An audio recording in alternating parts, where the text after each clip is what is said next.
All right, we are live, so welcome to the first official episode of Sekou's Bunch. So, in in the 2 weeks interim, finally came up with a name, and I don't remember who named our chat this, but Sekou's Bunch after legend icon Sekou Bunch from Survivor Cook Island. We are his bunch. We stand Sekou. We are his fan club. We hope he comes back one day if he's medically well enough to do so. Stand Sekou Bunch. First season, final 3 Sekou Bunch, Reem Daly, and Francesca Hody. Make it happen, CBS. Make it happen here. So anyways, here on Sekou's Bunch, we are recapping Survivor Winners at War. We're trying to do weekly episodes, but as this is the first episode and it is already the second week, that's not going too well. So today we're going to be recapping the first 3 episodes of Survivor Winners at War, the first 3 hours of this crazy-ass game. We're going to be talking about our opinions, our stand list, referencing our draft from the 0 episode, and talking about how we think everyone is playing, how everyone is set up, the dynamics, everything, our opinions, just everything that's going on. So yeah. And we talk about the edit because we're not edit curmudgeons like some podcasts. I can't even shade any other podcasts. We have 0 fans and we're going to have 0 fans. Yeah, that's our fan. And we love it. No, this is everything, discussing everything. Interviews are included, the Dalton Ross stuff from episode 1. We'll be talking about all father. That. Everything that's an Everything Goes podcast. We're pretty big. So no. So yeah, we're doing everything. So normally there's 5 of us, but Pippa is a theater nerd, so she's probably at rehearsal right now. I don't think she's watched any of the season. And I don't think the first episode. She watched the premiere, but she did. Okay. Okay. So Amber's out, I'm out. Bye. Yeah. So let's just start off at the beginning with the boots. Who has the draft list of who we've all drafted? I can pull it up. I remember who everyone has. But if we want to talk about the first boot, I know. I didn't lose anybody. Who drafted Natalie? I had Natalie. Okay, so Isaac, Pippa, and I are all down one person with Natalie. Natalie's coming back, so it's fine. Yeah. Okay. Big oof. Well, I don't know about y'all, but watching the first episode, I think we all talked about this, or some of us talked about this not on a call. To preface, we have talked a lot about the premiere since it's happened, just because it has been 2 weeks. We, can't blame us. We can't contain ourselves. But I feel like we all had points in like the first half hour of the premiere or so where we just got like emotional. Yeah. That this was happening. For me, it was when I was watching the challenge and it was the round. I believe Parvati was part of the round. Kim was part of the round. It was when the noun. It was when Kim yanked Natalie's ponytail by accident. And I was just like, I was just sitting on my couch and I was honestly like, it just hit me that this was happening and all of these people that I want to kill me were on my screen.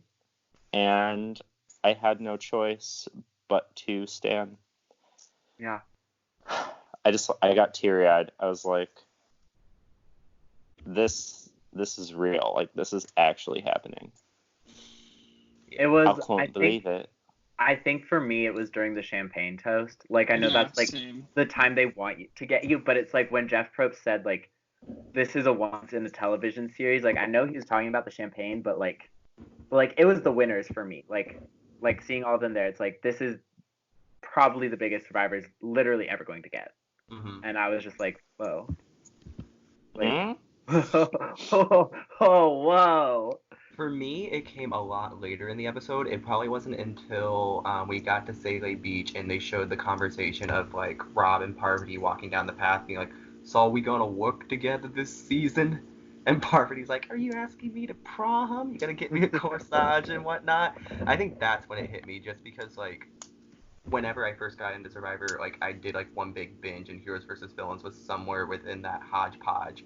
But like I watched it very quickly, so like to get kind of hit with that little scene where Parvati and Rob are basically at odds that entire time, and then that comes full circle just like that, like it hits you in the gut. Yeah. I feel like, I mean, we can say what we want about, like, Boston Rob, but, like, Parvati and Rob together being on the screen, having their banter, is, like, we're never going to see that again. That's literally, those two are probably never coming back, whether it's together or separate. Like, we have, like, 15 or so weeks with some of these people, probably for the last time. Ever. Yeah. Yeah. Boston Rob's probably going to be dead in the next 5 years due to, like, lung cancer or something, lung infection, I don't know. I can Does he see smoke? Probably Why? not. That's the first Why? rumor we're starting for this. All right, I'm adding Rob to the list. Enemies of the podcast. And Boston enemies Rob. of Sekou's Inaugural. We can say that Sekou Bunch is a friend of the podcast, but if he ever found out about this and saw that 4 white boys were calling themselves Sekou's Bunch. And Pippa. What does Pippa count for? Another white Pippa person. is probably the most like racially diverse person in this chat. Oh my god. Yes, because she's not just as white as the rest of us. She's Of not. course. She lives in West Virginia. Oh my god. For something. All right. No, So- okay, never mind. Fine. What? Oh, Oh my good, god. What? No, but like for me, I started getting like emotional, like to like the lead up. Like I don't know how to like describe it. It was like my knees got weak and I felt like I was gonna throw up the whole time. And then it was the champagne toast, and I genuinely started to tear up because, like you said, this is probably the last time we're gonna see these people, at least for a while. I feel like, unless they like get them back for like 50 or something. But like even then, Legends. Let's do a Legends season. I know we're gonna see Sandra at least 3 more times before. Didn't she say she was her retired? or Jeff? She said she was done, but like it's Sandra. Like Sandra has said in an interview that like if Jeff Probst ever calls her to come back, she like says yes without hesitation. Apparently. Wasn't that before Game Changers though? So like. Yeah, and like we how, got more seasons. So like. And how many people on this cast said no, I would never come back, and then they're back? Like Parvati said she would never come back, and here she is. Amber. Like so many people said like they Boston never. Rob Oh my god, even. who cares that Amber said no at one point? I'm kidding, Amber. I care. You're I watching. care for you, Amber Burkett. She's his unicorn. Okay. I still like to call her Amber Burkett because that last name was better than Mariano. Oh my, I'm adding her to the list as well. The Marianos, the whole family. All 4 of the daughters. You're gonna get on Survivor with one of the daughters, and they're just gonna beat the fuck out of you on that beach. So, that premiere, honestly, the first 2 boots, I think, were wild, but not really, I can't say unexpected. The Natalie boot itself, I see why it happened. I can't say I was expecting it to happen. Just because, like, Natalie is so... She's proven to be so adaptable, and just, like, I feel like there's nothing a player like her could do in 2 days to take a target off of her back when a target's been planted on her, especially when it's a counter move where she didn't even know the target. She didn't even know. It was Adam or Denise, and then I feel like Adam and Denise just put the target on her before Tribal. There was no room to have a counter to that, and Natalie just... And knowing from interviews that the Tribal was live, I feel like that also sort of like hurt Natalie, because it's like, well, if it's live, then she doesn't really it's a lot harder to control a live tribal than it is to control anything coming into tribal. And like the newer player, like Adam and Ben are like the two newest people Mm-hmm. on that Yes. tribe. So they've both been part of like live tribals. So it's like if Yep. they're both targeting Natalie, then they're probably gonna have more influence. Maybe Jeremy is, but like not even as much. I mean, Natalie Yeah. has been, Michelle has been. I mean, I think it was pretty much still set in stone. Like, I don't think the vote flipped at tribal or I don't anything think like it that. flipped, but it's if there was any chance that she could like claw out of it, it just her ship just sunk deeper and deeper. Yeah. I think during the live Yeah. parts of the tribal that weren't shown.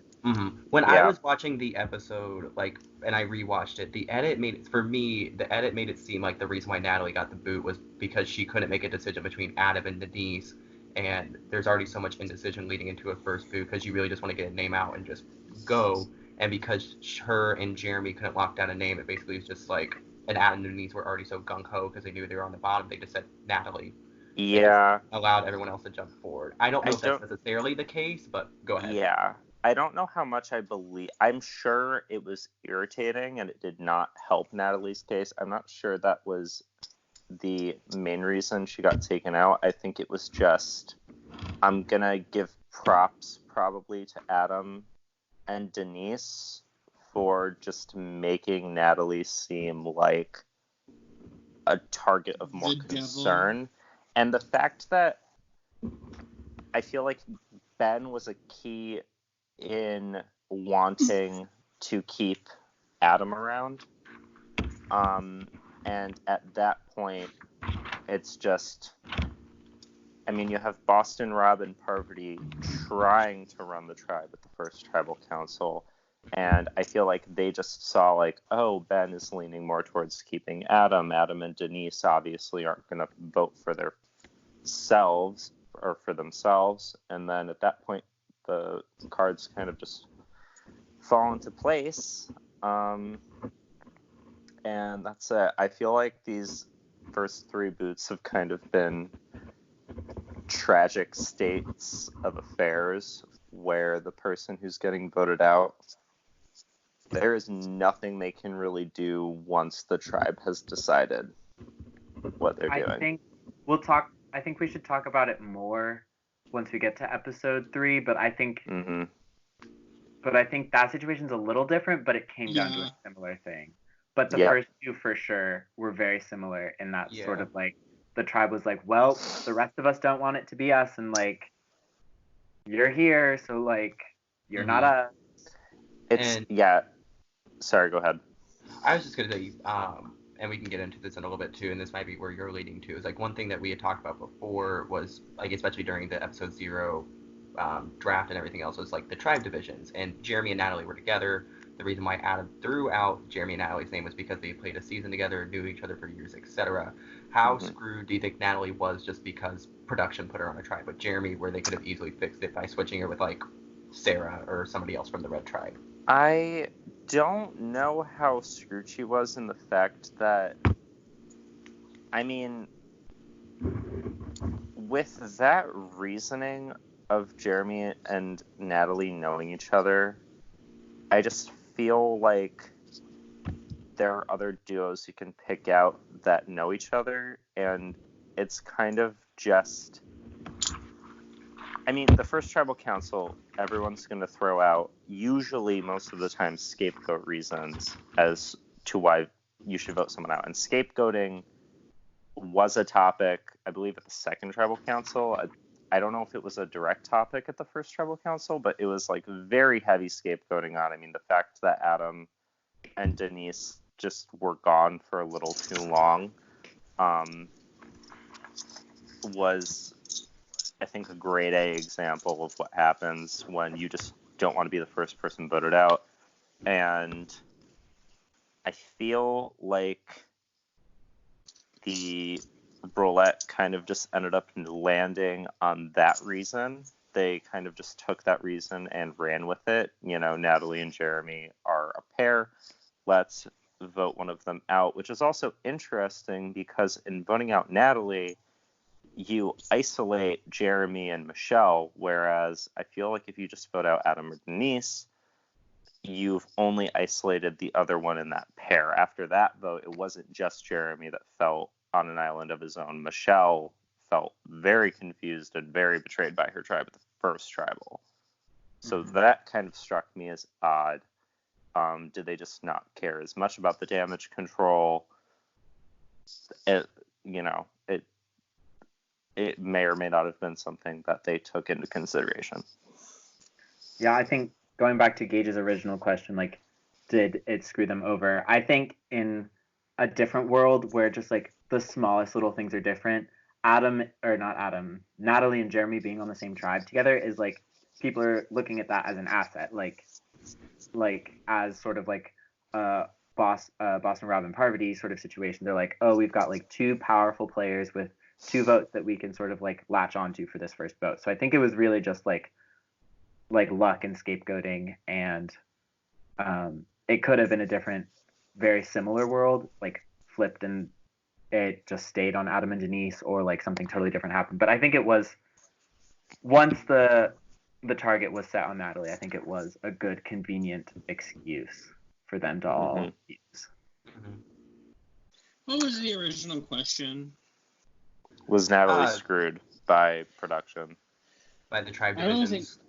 think by the tribe divisions. By being with Jeremy specifically. Yeah. You know what? I think like kinda like.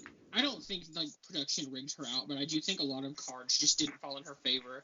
Like in the challenge, like the current was pushing them towards the decolored flag, and she just happened to be put with Jeremy. And I think what it boiled down to was like, yes, there are other duos on that tribe, but none of them had worked together as closely and as like, I don't know, loyal to each other. Again, Jeremy and Natalie did in San Juan del Sur.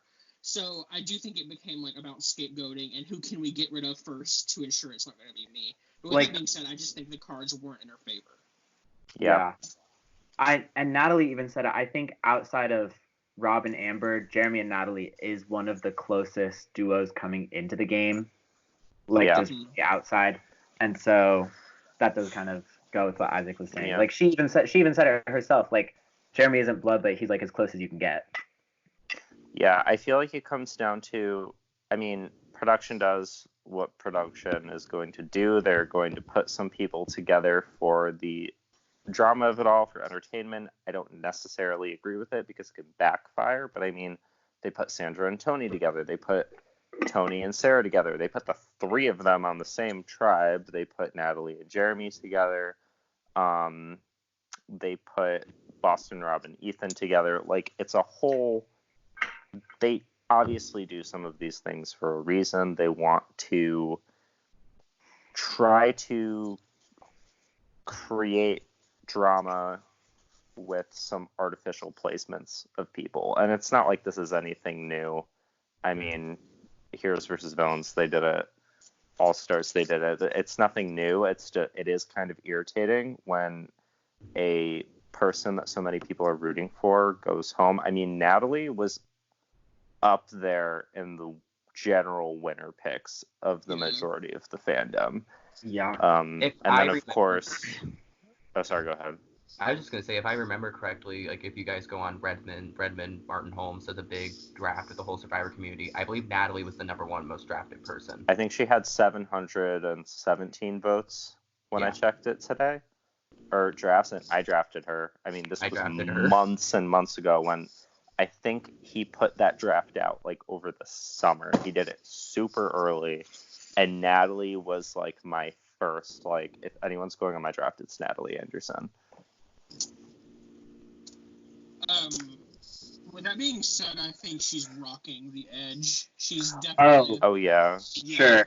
For sure. I personally right now have my money on her to come back from the edge at the first one, and then it'll be like a whole new game at that point. And I think she does better in Merge anyways than in Tribal State. And that might have just been the edit from San Juan del Sur. Like, they wanted to keep her quiet in the pre-Merge, but like, we saw what she can do in Merge, and she can do that capital T trademark in the Merge. So, and I mean, she's fucking ripped. Can I curse Yeah. on this? I'm gonna curse on this. Yes, we can. Making that decision now. She's fucking ripped. She is basically running the Survivor store, and she's out there with, I know we're going to talk about both of them later, but she's out there with Amber, who had an idea in her head that the advantage could be left there tomorrow, but they left the scent. That was so adorable. I just want to highlight that moment. That was so season 8. That was Amber, just Amber, who hasn't watched. Amber is so cute, and I made this joke yesterday, and I'm gonna make it again, but it was literally that moment from RuPaul's Drag Race All-Stars 3, where BB Zahara Benet did not know who Ornacia was, and then Trixie Mattel said, BB won Drag Race, and then stopped watching. fully. Amber got her $1 million check, popped out 4 babies, and then said, she Kelly Wigglesworthed it. I don't believe in television. She said, I'll watch the episode my husband wins $1 million, and that is it. Yeah, literally. Do you even think she watched Redemption Island? She apparently hasn't read Boston Rob's book. So if she hasn't read, basically, yeah, Philip was nutting about it all he through wrote Caramel. the Bible. Didn't you know Boston Rob? I did not pay attention to Caramoa nor Philip, so Good life okay. choices. That's called self-care. That is called self-care right there. Yeah, but to just bring it back to the Natalie boot, though, unfortunate, I will say, game savviness, obviously, on Adam and Denise's part. Yes. Unfortunate for Jeremy and my absolute queen, Michelle Fitzgerald. Second episode, if we want to quickly go into that, just because I feel like we're talking about Amber too right now. Yeah, and Amber. I want to say y'all called me fucking crazy for drafting Sophie first, but where are we now? I didn't call you crazy. I wanted Sophie first. But I think that was Pippa, because Pippa has ugly opinions about women. Roll the tape. It was you, Andrew. You were like, but she's gonna be first because she's annoying. They're gonna try and scapegoat. I did not say that. Okay, I might have said something like that, but I would have drafted her anyway. She was my first pick.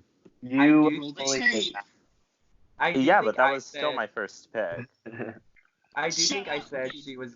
I do think I said on the podcast, I think she's going to go pre-merge. Like, I love Sophie, but I wasn't confident in her. I'm glad I'm proven wrong, but I do think I did think she was going pre-merge. I said, and I remember my thought process with it is, I have all of the highest hopes for Sophie. I was worried that people on her tribe might find her annoying. That doesn't seem to be the case so far, but you never know. Sophie can be a hard head. Come pick up my pieces. No, but I personally, Sophie aside, I am very intrigued by the Red Tribe. Just because it seems like everyone outside the poker alliance, the dynamics feel much more almost settled in a way. Mm-hmm. At least in the first episode. Or no. Yeah, in the first episode. Yeah, I mean the first episode, second hour. Second episode.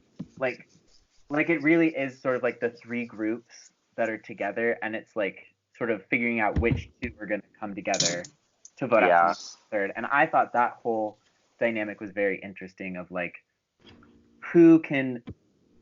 which group can game the group they want to game more to get someone from the odd group out, if that all makes sense. Yul and Sophie. I mean, everyone was gushing over them during the episode, after the episode. Yul and Sophie seem to have the best read on that tribe. The fact that Sarah, Sandra, and Tony are all somehow working together And then the fact that who else came together? Amber, Kim, Tyson, Poker Alliance. By default. By default. There is no Poker Alliance. It was very, just want to point out, that was very Jennifer or Jenny from Korong standing up on the stool. There is no Women's Alliance. During that tribal council, I went in pretty confident that it was Amber going home, because despite all of like the mist that the edit was trying to pull, I was like, there's no way that this tribe in their right minds, and I use right minds very loosely because Tony is on that tribe, but there's no way in their right minds, despite anything that happens, like Kim could have like shot somebody and they still would have voted out Amber. Like, it's just, if Amber wasn't voted out, I would have been dumbfounded. Yeah. But I was still so worried there was going to be a moment where Kim was like, there is no Poker Alliance, and then they all vote her out. I will say this, one thing I did appreciate about the episode is, like, in previous All-Star season and everything else, like All-Stars, Heroes vs. Villains, Cambodia, pre-game alliances always come into play, but it's never addressed in the edit. I was so happy that, like, Yul not only was allowed to talk about it in confessional, but they literally showed a clip of the actual poker game, like, where Kim, Tyson, and Rob were all playing together. They brought out the receipts. They did. I mean, it was such a focal point of the strategizing, and also, like, I mean, Yul was arguably the main character of that tribe, that episode, and if his main strat is, again, scapegoat this group of really threatening players who have connections to Boston Rob as having a pre-existing alliance, then if they didn't edit that, it would have been much more boring. It would have been false. Yeah, I don't think the story would have made sense. Like, they would have had to find some other random reason to, like, justify Amber leaving, and there, like, wasn't. Like, no. Like, there were all the, like, individual things, but no one said any other reason. And also, okay. And I mean, it really aided with Kim Spradlin Wolf's underdog edit, which I've said this so many times in the last 2 weeks because it still shooks me to my core. Just watching Kim in the underdog seat is fascinating. Yeah, she's like good at it. Chef's kiss. No, she gets very flustered. She's not good at it. We'll talk. Let's talk about that in the when we talk about next episode. Yeah. I was referring to when she fucking fell down in front of people in the first episode. Yes, Pippa, you can come. Oh, she can't hear me if I'm just talking. She's not like. Tell her yes. Yeah. So, Pippa is coming on call. She said if we're recording, she won't come on call. So she is here now. Hello, Pippa. We are recording, but welcome. Hello, Pippa. Oh, hello. Did you watch last night's episode? Yes, I did. I watched it this morning and skipped my class. Okay, so we can all take part in this. Get on cam. Oh, God. I'm pointing a gun. Get on cam. It's okay. You don't have to be. It's okay. It's too late. No, it's I'm not. on cam.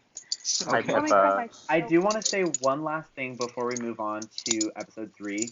And I read that Yul was, like, talking about the Poker Alliance preseason in like, interviews and stuff. And he was like, I don't know if this is a real thing or not, but, like, it's a reason. Like, those are all powerful players. I'm going to bring this up and use this to get them out. So that's, like, I think it's just impressive that he's thinking so much about this game, and that he's, like, really here to play again, and that, like, the Yul strategic, calculated, like, doing his homework Yul that we've all known is, like, back. And I just think that's neat.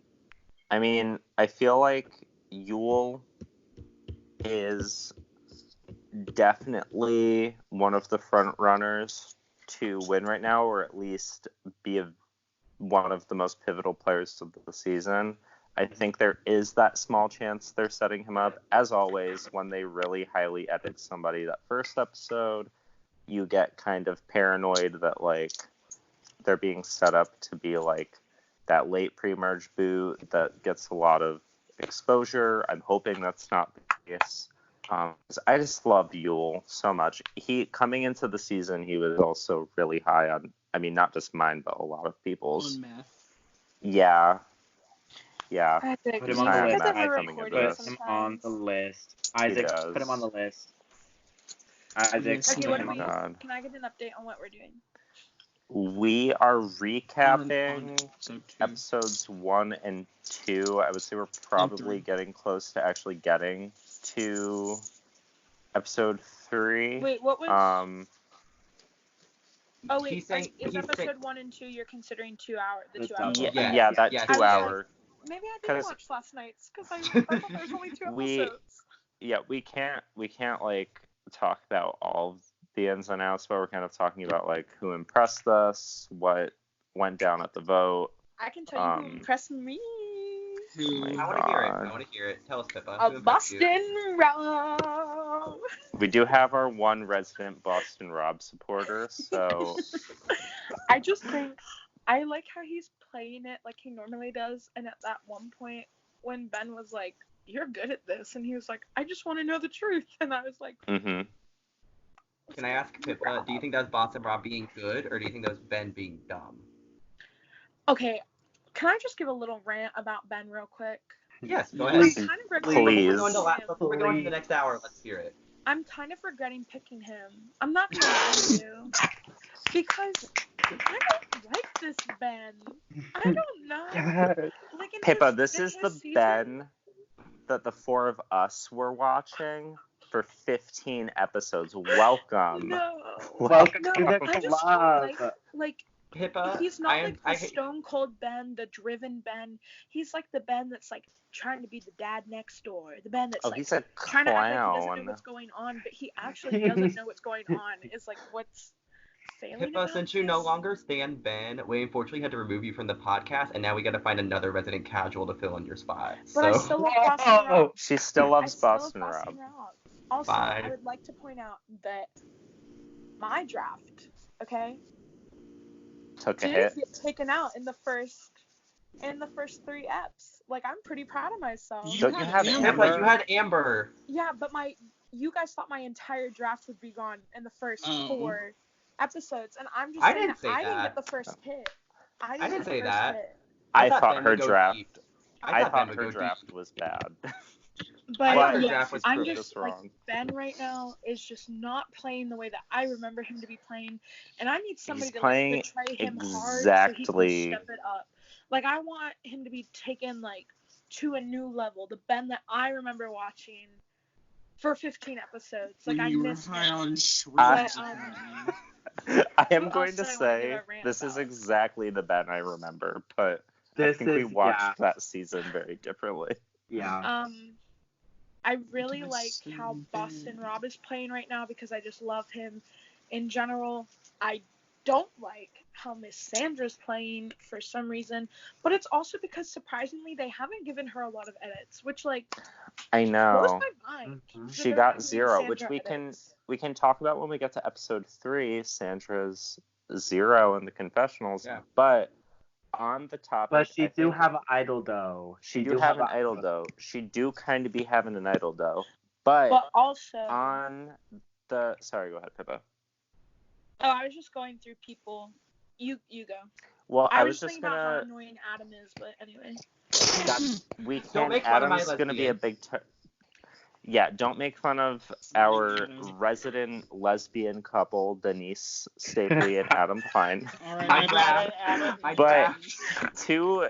to finish up on the point of the Ben and Rob conversation, because I think that was one of the more talked about moments of the 2-hour premiere.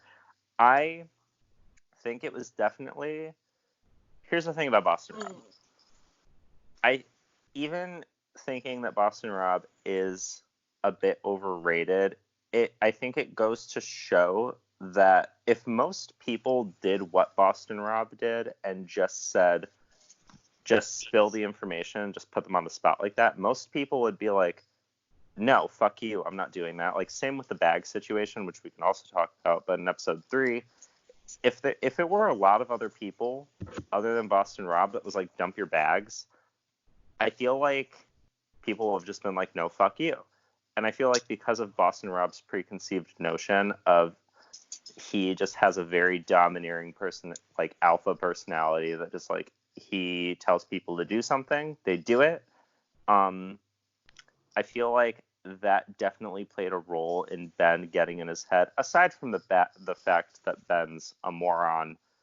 Because I really don't think a lot of people would have put themselves in that situation. I mean, imagine if it was like Ben and like Nick Wilson. They're not even on the same tribe, but Ben and Nick Wilson are walking down the beach, and Nick is like, Ben, I don't know if I can trust you. Stop. Ben would be like, eerily like him. Ben would be like, screw you, I don't give a fuck, and then he'd like punch Nick in the face. Like, I just don't see it happening. Amen. Or if it was like a woman, other than maybe like Kim Spradlin. Like, if any of the women were like, I don't know if I can trust you, Ben would be like, we'll see, and then he'd run into the jungle. It's also, I think it was a really dumb move on Ben's part to be like, Rob, your name's been popping up, but also expect to not like give any more information. Like, Yes.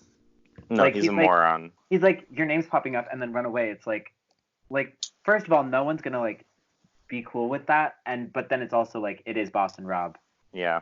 It's like a toddler at like a family barbecue where they're like coming to like tap you on the leg and they just run away thinking they're all cute. That was the equivalent to that conversation. Yeah. And I will say, Ben and Boston Rob.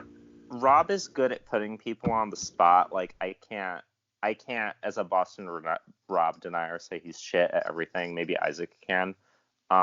He's good at putting people on the spot because he is condescending, which, I mean, that goes to his character that I don't like, but I think a lot of it comes from his condescension, which a lot of people don't talk about because the man is condescending as hell. I think that's one of the big reasons why people just let him. Endearing. Pippa, you're also from West Virginia, which we've already brought up. We've already brought. What did you bring up? What did you say? Huh?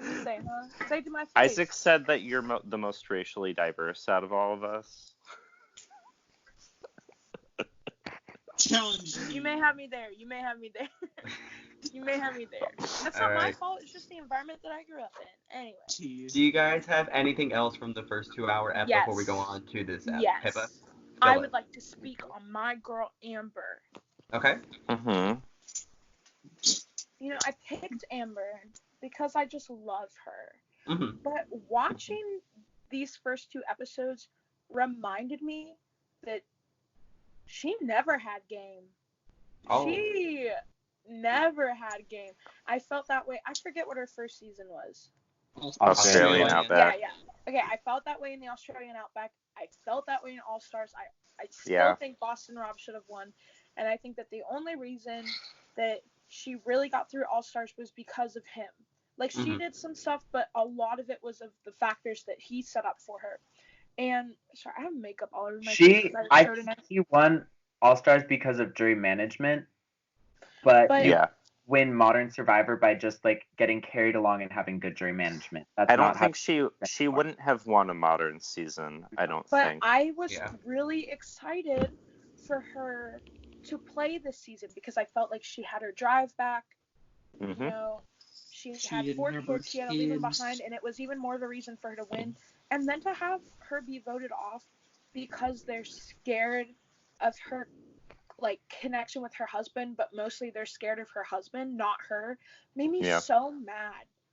It just made me, like, I was like, you're not even going to give her a chance to play. Like, he can't do anything. It's not They're like... They're playing for $2 million. Like they're not going to give anybody a chance. It's not like the old days where, like, you have a chance to talk to the other team. You can put some influence in there, like what Rob did with Lex and All Stars when they met up with each other. Lex was a dumbass. And you just don't have that chance. Add him to the list. So I was mad for Amber, and I just think like it just says something to Rob though. Like if people really wanted him out, then he would have gone home. That's all I'm saying. They really I wanted want him to out. talk They could've about rallied that all later, together, and he could because have I gone agree. home. Instead, they sent home. We'll talk about that when we get to season 3. Can I ask Episode I Pippa? agree. Season Can I ask Pippa Season one 3. question and then we go on to episode 3? So Pippa, so Amber is voted out, but she is on the edge of extinction. Yeah. I want to know your thoughts on the edge of extinction, at least like in 38 before, like, and not go too far into it, but just like your thoughts on the twist in general and the fact that like Natalie, Amber are there and like what they did in the premiere, like the advantages, how Sandra got the idol, etc. But I feel like we all kind of have like a good consensus, but I feel like your opinion might be different than ours, and that's why I want to hear it. Mine's a little complicated. I Okay. am enjoying Edge of Extinction more than I did the last time it occurred, because it seems like they listened a little bit to like what I think these fire tokens are a smart idea, but I don't like how advantage heavy it's making the game already.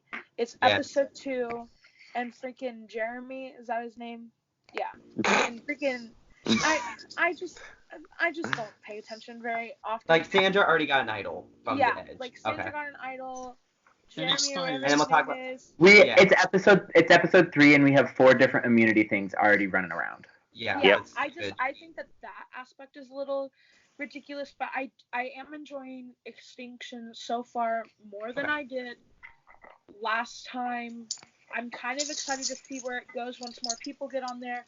I am a little confused though. Is the comeback going to be set up like it was?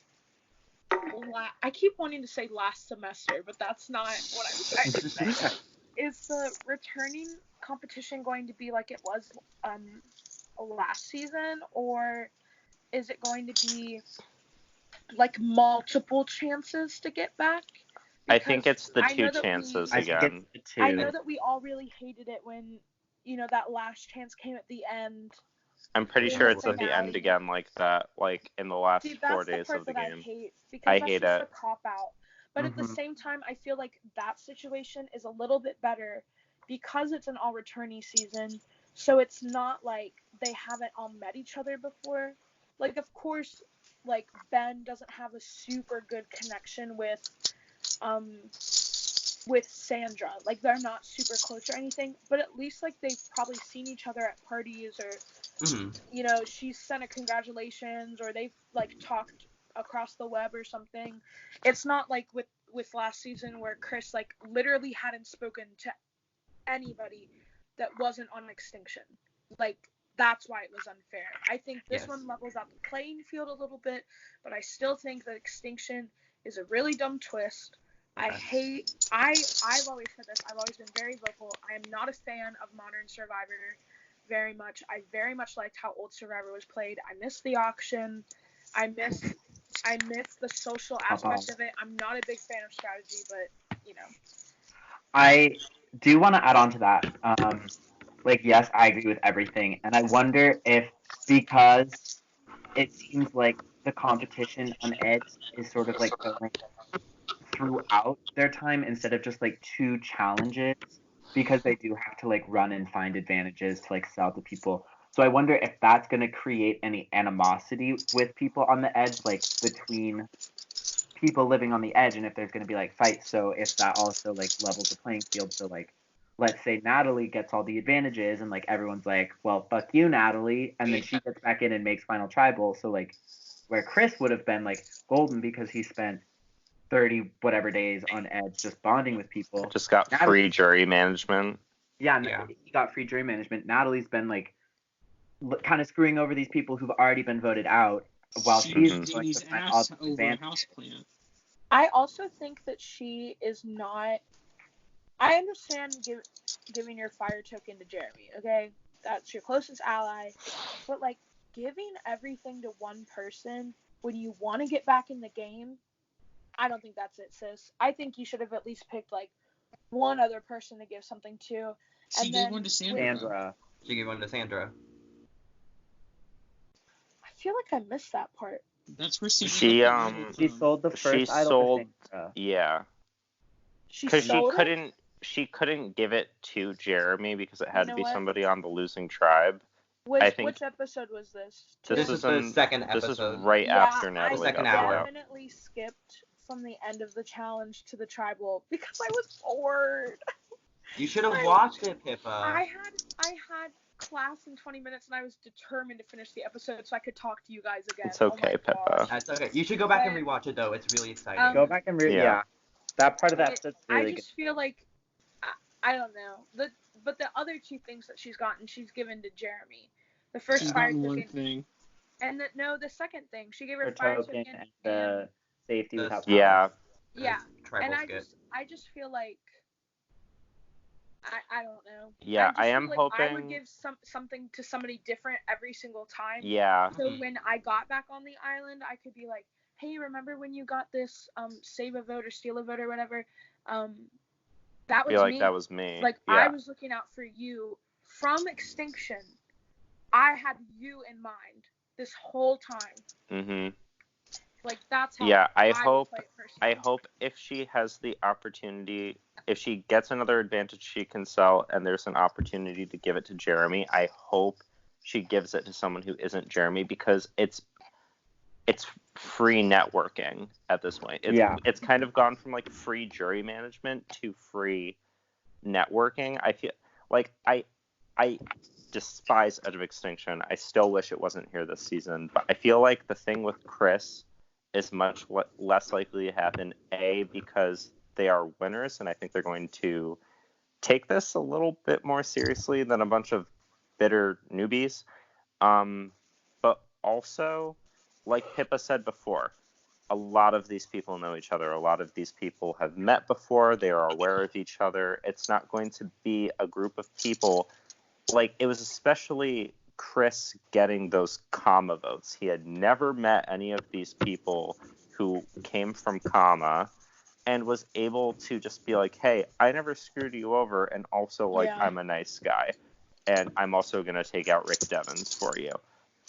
I don't think that I'm sorry, Pippa. I triggered Pippa, but I feel like a scenario like that can't happen again. Yeah. When Rick Thank Devens God. comes back to play, my life will be made. Isaac, you gotta put all the bitter newbies from Edge of Extinction on the list.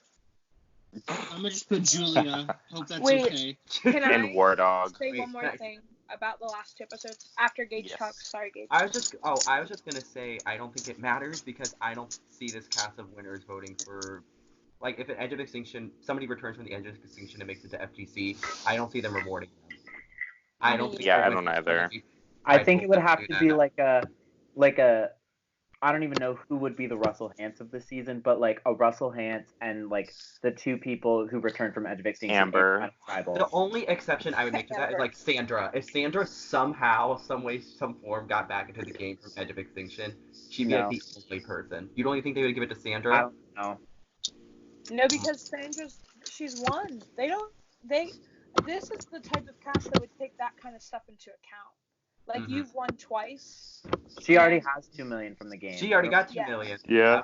You're right. Can I say something about Sandra real quick before we move on? Yes. No. I am mad at Sandra. I don't know if you guys have talked about this. Is it the BS. part about her taking this personally? Yeah, I think it's BS that she's mad at him because I agree. you're not allowed to tell. That's part of the thing. And they were surrounded by people 24/7, by producers, and he could have lost his spot. Like that, they probably wouldn't have taken any BS with that. Like, I just think it's stupid. They that wouldn't have she's taken his spot. You didn't tell me. Like, shut up. You weren't allowed to know. What? I wonder if Boston Rob didn't even know. I bet he didn't even know. That's what I'm also wondering. But Was he also- confirmed to come back by the time he was on 39? I think is a gray area.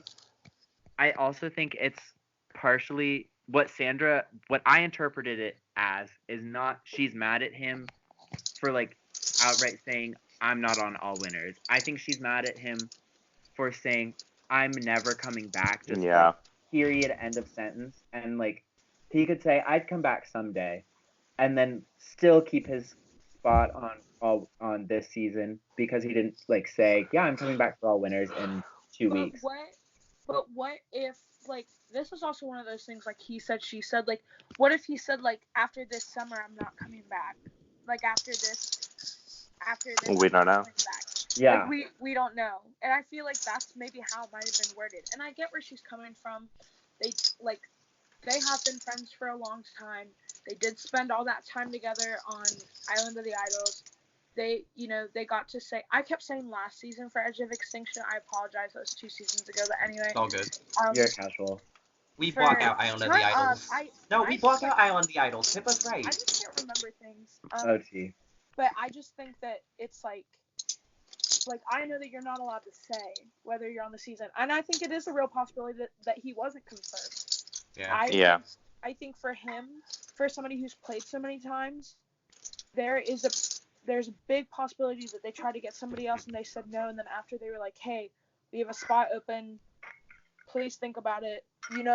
Your wife's gonna be on the season. I mean, that's not a secret, but yeah, I think it wouldn't be smart for her to make that the driving force behind her gameplay right now. I mean, she can be mad all she wants. It's just. And she was self-aware of it too. She was like, Yeah. I usually play logical, but I'm very emotional right now, and I don't know what to do about it. Like, she was Yeah. even self-aware that she was, like, feeling this way. And I think with Amber off of her tribe, at least until a swap for the merge, she can kind of put that behind her until she's directly confronted with Boston Rob, and she can just, like, play the game that she's meant to play. Hopefully get into a good rhythm, like, get into a good groove of her game so that when she is confronted with that problem of, like, the personal betrayal again, then she's, like, in a better place to deal with it strategically. She did get to kick Boston Rob's ass in a challenge. And with that, we go on to episode 3. Episode 3, which I do want to segue also into episode 3 with initially going into episode 3, some of the people that we were really high on going into episode 3, just for some context. I was personally... Sophie was probably the person I was highest on. Yule was up there. In terms of, like, an all-around, like, who could be the winner, Yule, Wendell, which I keep, like, forgetting is in the season, but I also think Wendell is still going to have a big shot to win, which we can talk about. Danny. Rip. Sits. Rest in Really? peace. I didn't know she was on the season until she got her torch stuffed. So that's where I was at. Oh, and Tony. So that's where I was at going into the episode. I was like, these are the people that I think. Oh, and Michelle. I was like, these are the people I think are getting lined up to be, like, some possible winners. Might get some possible winner edits. Just based on how the first 2 hours went. One of those people was voted out. Danny Boatwright, everybody. Rip Danny. Which was the winner pick of not only Jeff Probst and Dalton Ross, but also a large portion of the fandom. How? Because she came into the season with the smallest target on her back. Like, all Danny Boatwright had to do was not talk. She talked. She did that. And that's all she did. It cost $0 to not say anything. And then she said so much. She spent like $5 million. She spent $2 million. Danny's multiple mistakes. It just... She flamed out so hard, and I really thought she would have... And I'm only taking this from Rob Has a Podcast because I think this was a perfect way of describing it, because I was watching the first part of their podcast today, even though I didn't finish it, and I can't remember if it was him or Fishback said, if you could quantum leap into anybody's position on that tribe or on the cast Rob. in hopes that you were getting to the end of the game, it'd be Danny. Like, she had no enemies. Like, going into the season, she had no enemies. Half the people didn't know who she was. She had not met most of these people. Wait, are you talking about Danny or Michelle? I'm Danny. Oh, okay. It's just like, why would you, like, everyone was saying it preseason, why would you vote out Danny Boatwright unless she gave you a reason? Yeah. in real time, and she And gave them She gave so reason many reasons. I can't after believe she did that in reason. front of Ben. Oh my! When That she was- did it, I didn't even notice until Ethan said something. I was like, I started laughing because I was like, wow. Yeah, I thought she was like, I was still like in denial at that point, and I was like, she's trying to like break up the whole alliance and bring Ethan with her. And then like 30 seconds later, I was like, oh, she's just being stupid right now. Dumb. I have no words for how that possibly could have happened. I think this proved Danny Boatwright is not well equipped to play an aggressive game. Yeah, like, I think the thing I was coming to the conclusion is, like, the reason she got that way, and the reason she acted that way was because she got too paranoid. And if you think back to her game in Guatemala, and maybe we're just thinking about her post-merge game, at least me personally, you think about Danny and how she played from the bottom. So whenever you play from the bottom, you just have one way, and that's just to work your way in.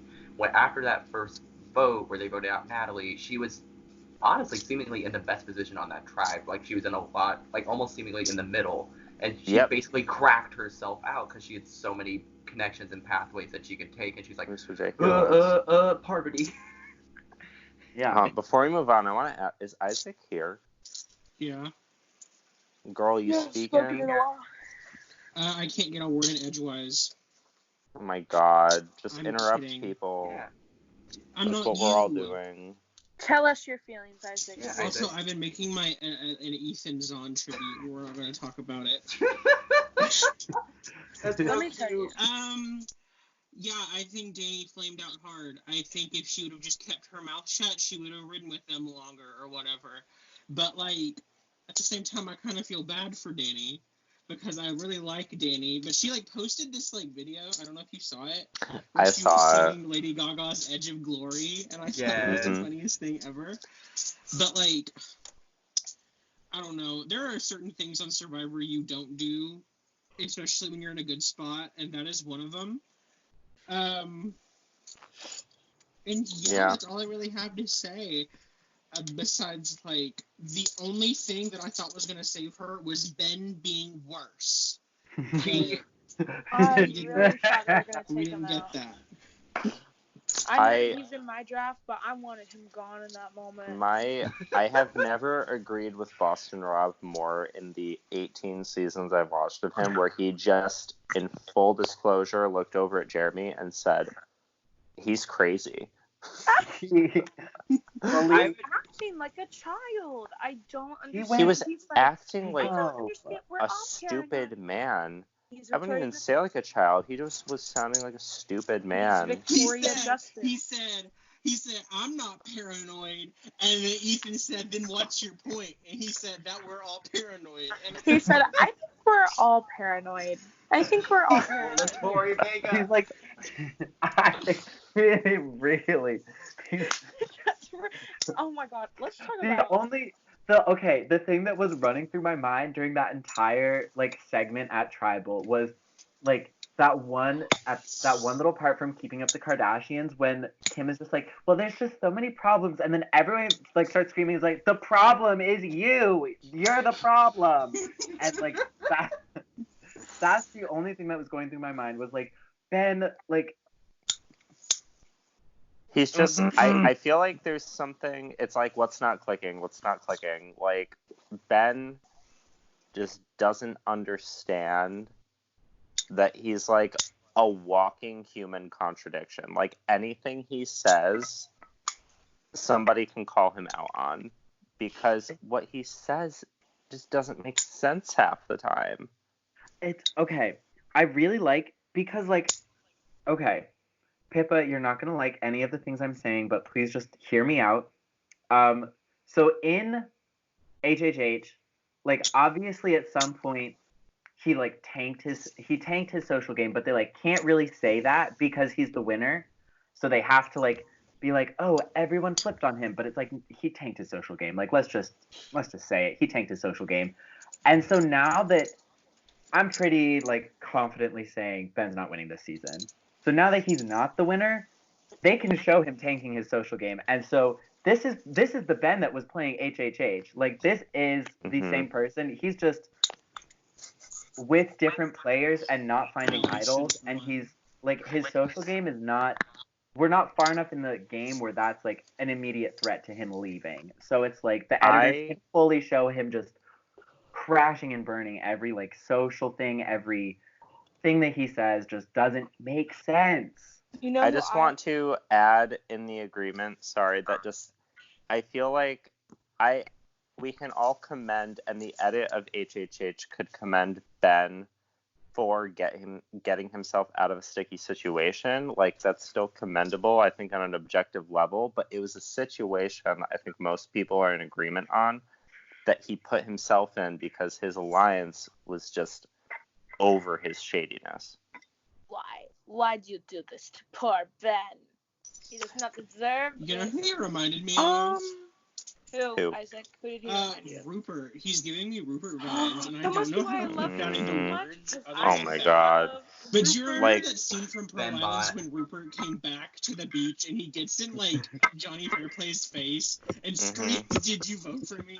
I feel like we are so close to You seeing Ben started do that to this somebody. shit now. If I could create like a perfect Survivor game, I would definitely have Boston Rob, Rupert, and Lillian on there. Bring back Lillian Mars for second chances. I would just love to see But it. she hasn't like passed away yet. You know what? How Just old put is Richard Isaac, Ashton add there, Will just to the off list. to the side. she? No, wait. But you know, I have this. We were talking about who we think that the winner is, and I just have this really bad feeling, just this really awful feeling. A bad feeling? It's probably about a player we like that then. Sarah is going to win.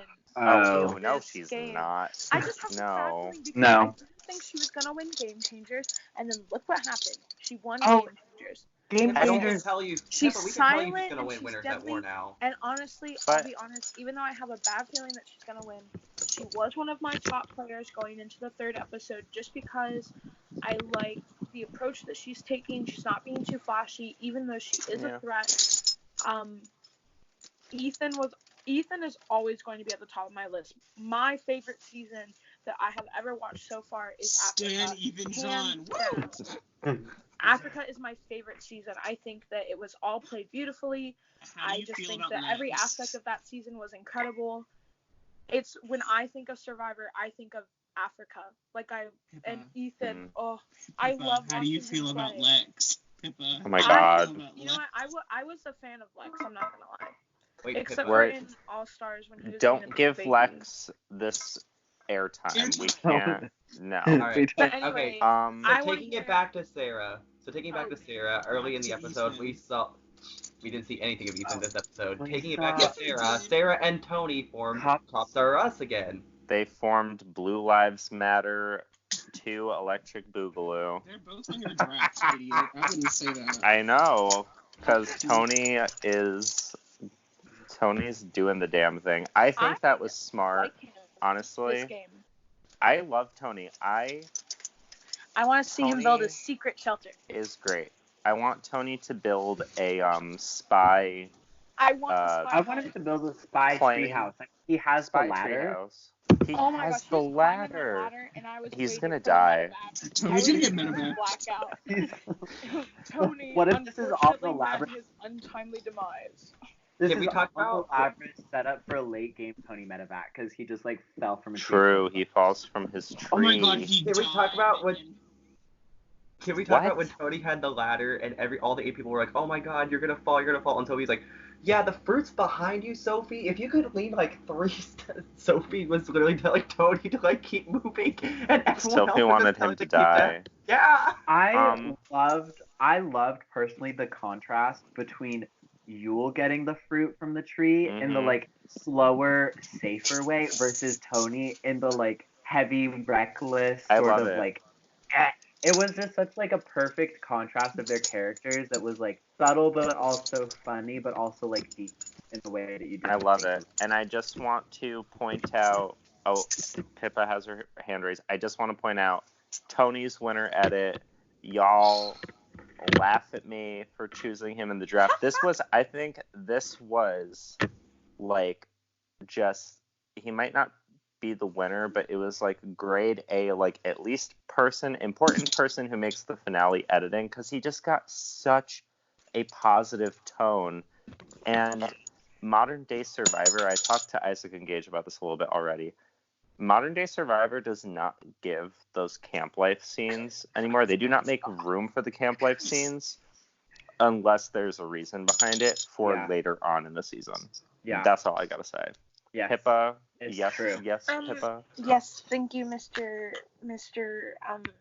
Don't say my last Gentile. name. Oh my god, I'm gonna get doxxed. I wasn't gonna say it. I was debating it. Thank you, Mr. Andrew. Mr. Diaz Twine. I would like to go back to Sophie. Okay. Yes. That girl gives herself Good ideas. way too much credit. That's all I'm gonna say. She said out of everybody on this island, I'm the least likely person that you trust with information. Like, why would you trust me?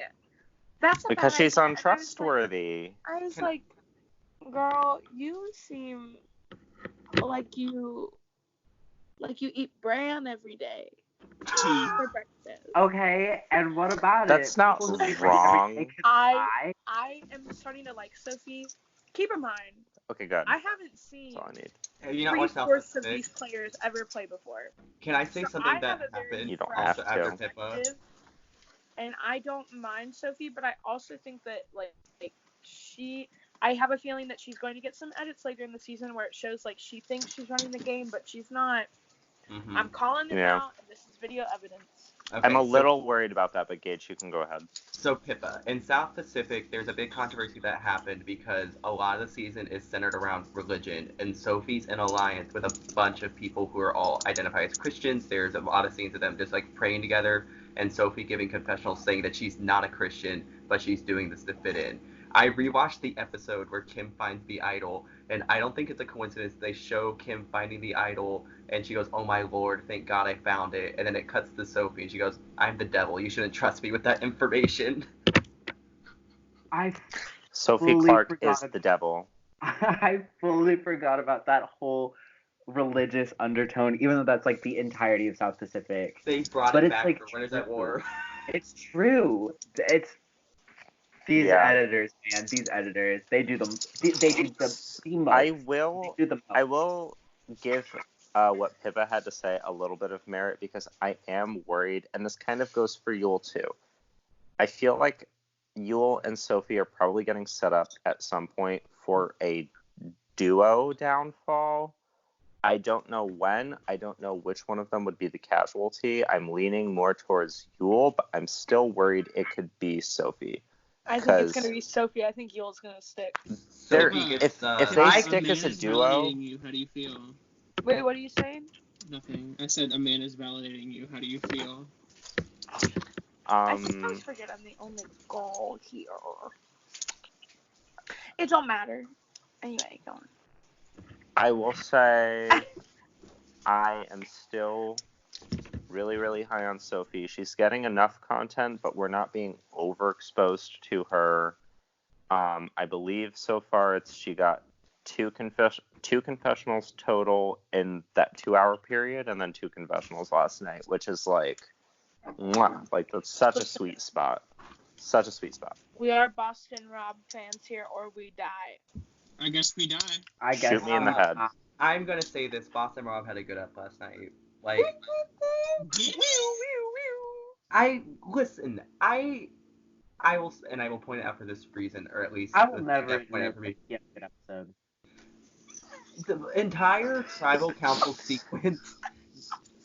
It was weird, and maybe it's just because it's Boston Rob, and Boston Rob's allowed to get away with this shit because he has a massive ego. But like, they never show Boston Rob leaving camp. Is everyone going to talking to Boston Rob while he's his little toy, and everyone told Boston Rob what was gonna happen? That's true. I mean, I'll give it to both Boston Rob and Parvati. The fact that they've survived 2 tribals, like the difference between them is I absolutely love Parvati and would get hit by a truck for her. I mean, I am very impressed that the two of them as a pair have been able to get this far. I will say when it comes to his challenge performance, no. Which, Ethan came up to him and said, "Bro, you suck." bro, And he you was sucked, right. and he did suck. And then the tribal council, there's been a big debate over whether that was like ingenuity on his part to have them all dump the bags, or he was throwing a hissy fit.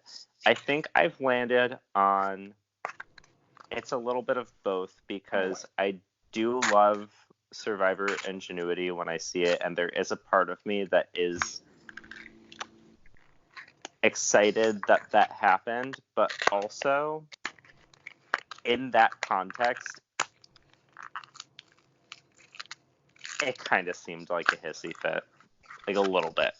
Oh my god, I how? A little think- bit of a No hissy fit. way. I think ingenuity is ingenuity when it gets the goal it set out to get accomplished, and it Mhm. did not do Yeah. that. Denise was And it able didn't. to hide the idol. Denise hit her So- idol, and go ahead. So can somebody else talk, Andrew? Goddamn. But I just think I think it should be defined on whether or not the means the ends justified the means, and I definitely don't think it did because he didn't do what he set out to do, and that was find the idol, and he didn't do that. So I don't understand how anyone is like, oh, it's such a great move, it's such a big move when it wasn't. It's a grand gesture. Yeah. But it didn't do anything for anybody besides. If I was on the show, that would make me suspicious of him.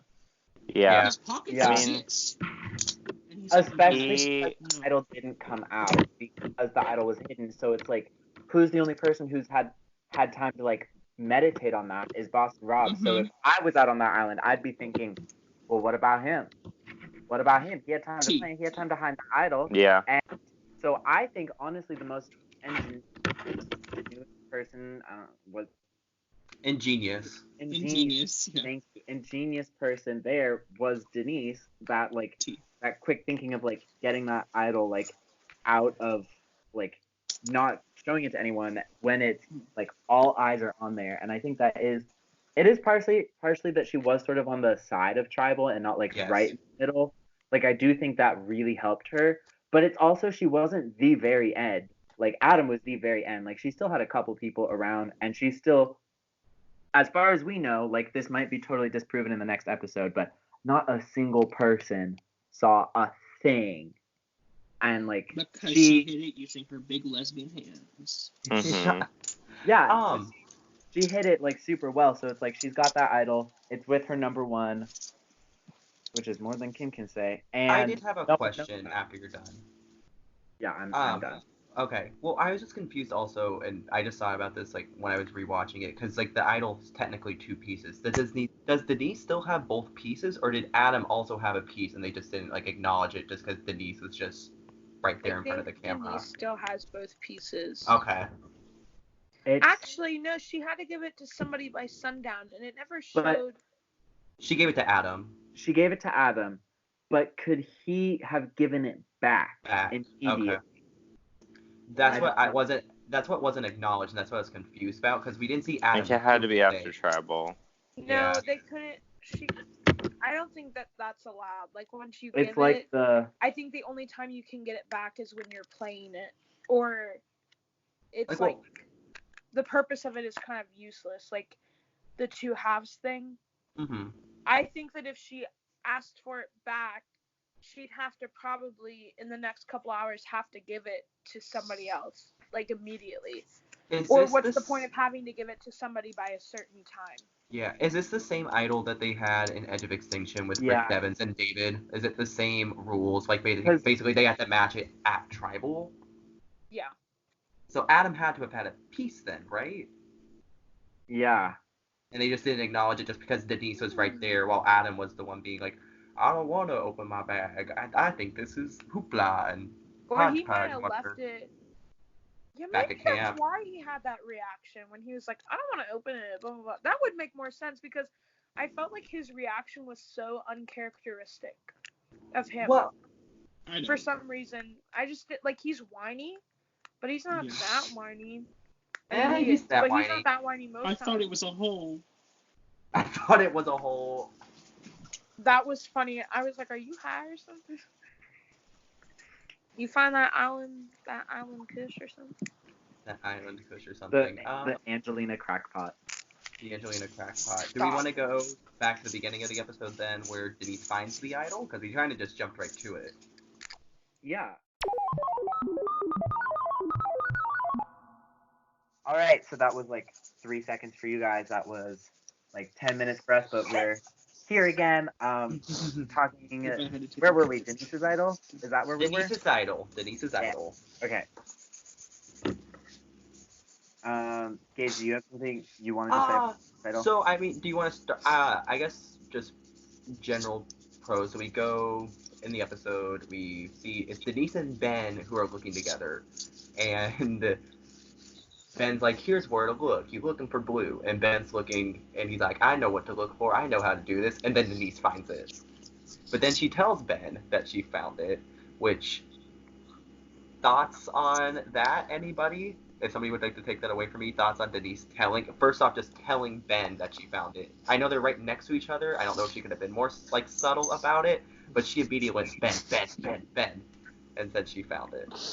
Anybody? Nobody? Nobody. No, me! Yes. I'll call on Andrew. I'll call on Andrew.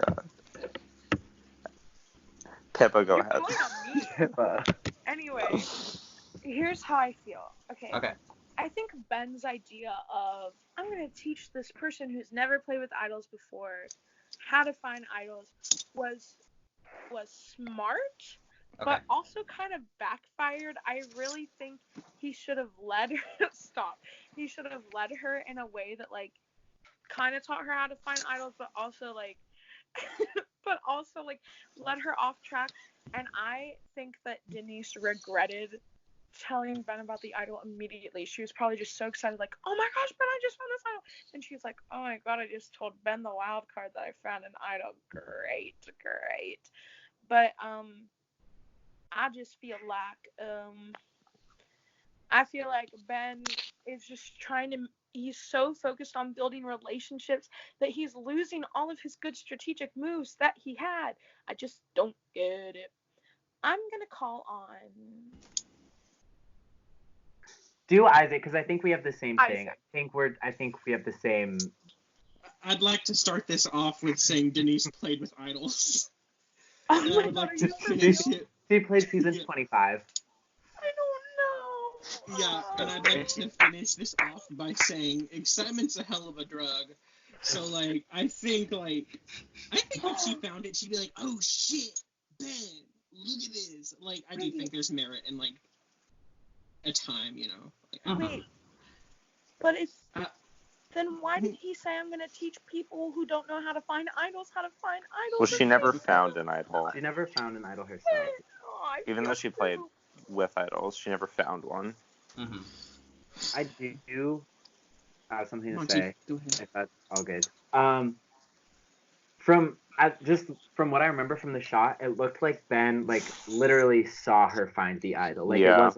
It didn't look like there was a whole lot she could have done to hide it. Like, it looked like she, like, saw the idol and grabbed it as Ben was literally over her shoulder, being like, look, there it is.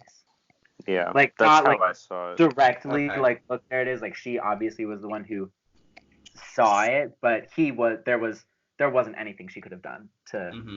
hide it. And that was my interpretation of the scene and what happened. So, kind of, I guess, good for Ben's game that he, like, got looped into that little alliance and sort of got plucked on as, like, a third to Adam and Denise's two, but sort of, like, not really, like, a little bit by what he did, but also very circumstantially. So, Well, I want to talk on that.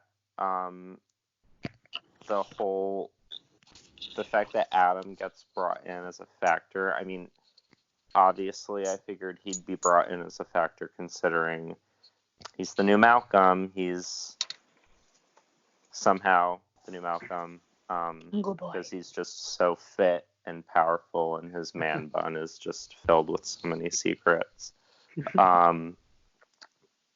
But the fact that, first of all, Ben initiated with Denise, like, hey, let's rope in Adam with this idol, which was kind of weird to me because I was like, does Ben know that Adam and Denise are actually a duo?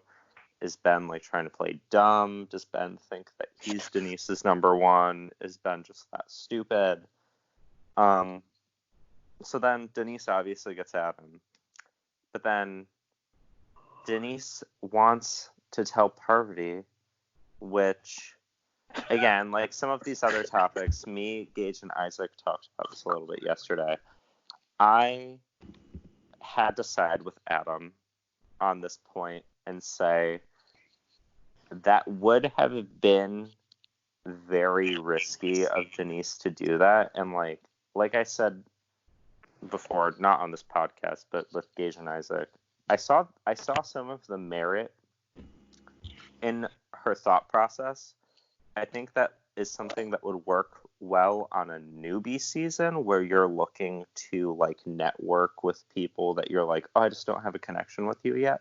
But like, you don't have a connection with Parvati Shallow, and you decide that the best way to make a connection with Parvati Shallow is to entrust her with half of an idol.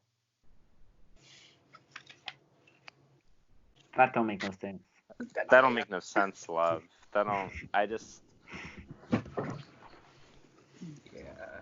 don't know if she just like hadn't eaten breakfast and she just wasn't really on her game yet. I don't know if she drank some salt water by accident. Monty. I do sort of. So we were talking, feels like forever ago, about Danny and how she's so used to playing on the bottom because that's how she won Guatemala. So I'm wondering if that's sort of a similar thing with Denise, where Denise is sort of still in like a make as many relationships with as many people as possible because at least something's got to stick, because she did go through Matt Singh, go through every single tribal council, and at the very beginning sort of like had to play the swap and early merge like more from the bottom. So I'm wondering if that sort of like influenced her thought process in that moment where she was like, let's give it to someone who's powerful who could maybe save me, but then Adam's like, yeah, but that's Parvati. So like I didn't even think of it like that. Yeah, I can kind of see where she's coming from, but also sitting at home rationally thinking, don't give Parvati a fucking idol. Like yeah. I agree. I get her thought process, but it's a bad one. It's a bad thought process, Denise. And it doesn't help. It doesn't help that like also during that entire conversation between Denise and Adam, and Denise going, I want to give it to Parvati, there's dodo music playing in the background. Clown music. Denise's personality type is clown ABCDE. Oh my god. I just literally said ABCDE. I'm the real clown. I don't even know that B is in the alphabet. Denise Doofus Stapley. Natalie Doofus Wentworth. Natalie Doofus Wentworth. Well, you see that whole sequence, she gives it to Adam. Doofus Fitzgerald. We'll get to that. He said Natalie Doofus Wentworth. Is that what he said? You said Natalie? Wait a second. You said Natalie Doofus. You said Natalie. I said Natalie. You said Natalie Doofus Wentworth. We can't say Andrew Doofus is mine. It is 1 in the morning. It is. Was there anything else from that idol sequence before we jump to the next idol sequence? Move on. I think the next one's more interesting. To Kim not having an Adam to tell her, don't give the idol to the devil. Isaac, what are your thoughts on that? Oh, On the Kim finding the idol in that whole situation. I mean, I feel like she just like found it, popped her head out of the woods, and fucking threw a rock at the back of Sophie's head and said, "I need you for a second," and then dragged her ass back into the woods. But I think Kim's main problem is she's playing from the bottom and she doesn't know how. Like in one world, she had connections everywhere she went, but now she has Tyson, who is a snake, and that's it. Like, Amber was just sent home, and, like, the people who are offering her grace at this moment will send her home soon. So, like, what do? I don't know. want to say, I'm wondering if, because Sophie had that really great confessional where she was just like, why would you tell me this? I'm obviously not the right choice for this. Why didn't you pick Tyson? I'm the devil. I'm Sophie Clark. I am the devil. You know, normal Sophie Clark things. And I'm starting to wonder if, and maybe Sophie doesn't even realize it, or didn't realize it at that point, but possibly her social game is working out so well right now that Kim Spradlin walked out of the woods and was like, hey, come here. I have to show you something. Like, Open my purse. open my Open your purse. Like, Kim Spradlin literally lured Sophie Clark into the woods. Into the woods, it's time to And go. to everyone's surprise, it wasn't like to like old Yeller Sophie, because Kim isn't in the position to do that. Sophie's actually in the position to old Yeller somebody. And I'm wondering if that's just speaking to Sophie's influence right now, that like Kim was like, okay, well, I'm not going to tell Tyson. She kind of threw a dart at the board and was like, did she throw a dart at the board and just be like, oh, Sophie, I'll tell Sophie? Or did she feel a type of way about Sophie that other people could be feeling about Sophie that is making them comfortable? Food for thought. I think Sophie just dumb, anyway. Azik with a coherent thought, unlike this No. one. Never. Was my first thought not coherent? No, I mean Pippa saying. Oh. Pippa mumbling the shit. Pippa over here mumbling. I mean, said she should have old yellered Sophie the moment they stepped on that beach. Well, guess Before what? Before She they popped can't, that champagne. because she I doesn't mean- have the votes for it. Well, Well, guess Isaac, what? what were you gonna They say did though? Do you guys think like that could put like maybe she thought, oh, Sophie's running the show. If I do this, it will show some semblance of like, I don't know, loyalty to her, and she'll keep me around a little bit longer. Maybe she was thinking in like how Denise was when she was going to give it to Parvati. Like, I don't know. That actually might make more sense. Yeah, Yeah, that makes because sense. because like if I was Sophie and someone gave me an idol and trusted me that much, I wouldn't send them home yet. Anyways, I'd send Tyson home first. And all Kim needs now is time. Yeah. I didn't think about it that way. Like Kim networking over like is it her panicking that she needs to get an idol for herself versus do I want to network? Mm-hmm. I'm trying to Good remember what her point. confessional was when she found it. I just remember her saying she had her gut feeling, whatever, and then she said she had to go tell somebody else, and then she Mhm. started talking about her gut again, and she chose Sophie. And if I remember correctly, it's because she felt a certain way about Sophie that, like, same way she felt about people on One World. But I do think she also said that she thought Sophie was in good with other people. So I think it is a little bit of both, like networking and also I could work with her. And So just- good on Kim. Yeah. But good on Sophie as well. Like, Good Monty, on what are your Sophie. thoughts? Monty, what are your thoughts? That was your very first pick of the draft, was Sophie Clark.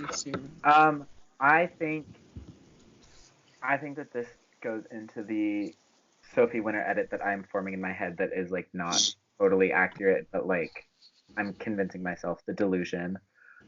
But I do think I'd love both. They're both my draft. That's both my draft right there. That's half my draft interacting. So probably not the most biased person to talk about it. But I think those things might have all been going through Kim's head, but the edit didn't show them, which also makes me a little worried. Like the edit did kind of go to undermine Kim in that situation, which, like, I think from trying to go through her thought process, I think it is a good, like, thinking about it, it is a good move for her. But like, what the editors, we said we're bringing edit into this podcast, so like here it is. The edit basically told us Kim's an idiot for doing this, and I do think that they did tell us that for a reason, even if we've laid out all these logical things where it does make sense for Kim to give Sophie half the idol. But the edit, as I've said, like, Andrew, you can probably say it better than I can. Well, no, I was just gonna say, because now it's like clicking in my head more that yes, both of the people fighting idols were two very different situations. Like, Denise had a number one to consult with. Kim didn't have a number one to consult with, or at least she didn't trust her number one enough to do that in Tyson. But at the same time, edit-wise, because like we said, we're bringing edit into this, and Monty just brought it back up, both of the people who found that half idol were not put in the most positive light with what they could have done with it. Like, I feel like the only ways that they would have not been kicked in the head by the edit is if Denise just gave it to Adam, no questions asked, and Kim just gave it to Tyson, no questions asked. So. And Kim killed herself on the spot. Isaac, Kim? whoever you just said, add her to the list. Oh my god. It's just, I think it's interesting. Is this setting them up for, like, will this be Denise's mistake? Will this be Kim's mistake? Like, capital M, TM. You know. Kim's mistake was breathing, apparently. Yeah, honestly, edit. Being in a poker game was Kim's mistake. Game. I think. Wait, do you have something to say? No, I was just making a side comment. Just being in a poker game 5-6 years ago really said fuck winners at war for Kim. Mm-hmm. I think okay. I think so. Piggybacking off what Andrew said, like, I think yes, it could have been framed as both of their like capital M mistakes, but the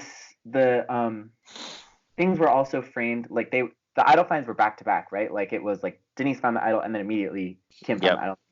So the editors, I think, put them together as like, I think they were juxtaposed a little bit, like they were purposefully put together, because even though Denise looked like a complete whole ass fool talking about giving the idol to Parvati, she did end up giving it to Adam in the end. And so I don't think I think that's highlighting more of Adam being able to like reel Denise back in. And so I don't think that's going to be a Denise mistake, but an Adam win in the end. Whereas the Kim one could be like Kim's mistake, because Denise was only given like clown music and all that shit when she was talking about giving the idol to Parvati, which she didn't end up doing. So the thing that was making her a clown never actually came out. So I'm thinking that's a little bit better for Kim and a lot better for Adam, or a little better for Denise and a lot better for Adam than Kim's just like at this point with that whole situation. Yeah.